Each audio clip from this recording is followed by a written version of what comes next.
Hey everybody, and welcome back to part 6 of my series on making a magic card template in Photoshop. In this one I'm going to be adding some finishing touches, minor details, that kind of stuff.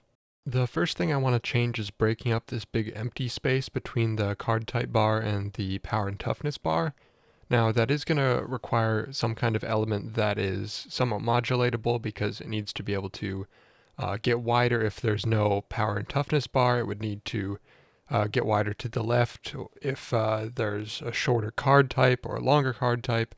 So it will be somewhat modulatable, but it shouldn't be too complex. So my idea for this is that I want there to be a little notch cut out there that changes size based on where the other stuff is, and then there will be like maybe a darker bar underneath it or something like that. So first I make a semi-translucent black layer that I'm drawing on to just kind of get the shape down of what this notch is going to look like. I'm trying to follow the curve of the right side of the type bar just so that it looks kind of consistent, and then it curves down into the line that goes across the bottom.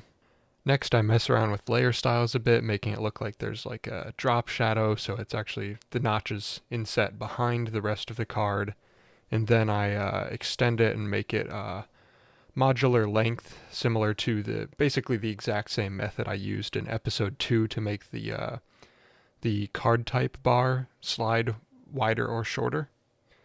And then I also go in and make a variant for extending it to the right for if there's no power and toughness bar there. So this is what it would look like on a non-creature card. Next I want to add a legendary header on the title bar for if I'm making a legendary card.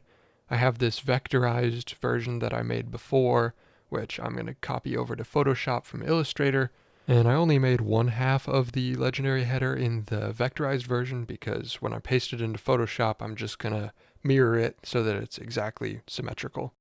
Next I'm going to mess with the layer styles settings until I get it looking how I want it to. And by the way, I've put this, the legendary header on a separate folder with separate clipping masks of all the colors so that I can change the color of the header individually from the line going around the title bar. It also allows me to easily toggle the header on or off depending on if the card is actually a legendary or not. Next, I'm going to make the foil stamp at the bottom. Usually these are like ovals or circles or something, but I'm making mine more in a shape similar to the title bar or the type bar with the flat tops and then the sides are rounded. And the reason I'm doing that is because I don't always like the bump that magic cards have on the bottom of the border when there's a stamp there. So this way it allows it to fit entirely within just a straight bottom border without there being a little raised bump there. I made the whole stamp shape in white, and then I went in with a gradient overlay using a blending mode to give it a bit of shine and make it look like it's actually foil.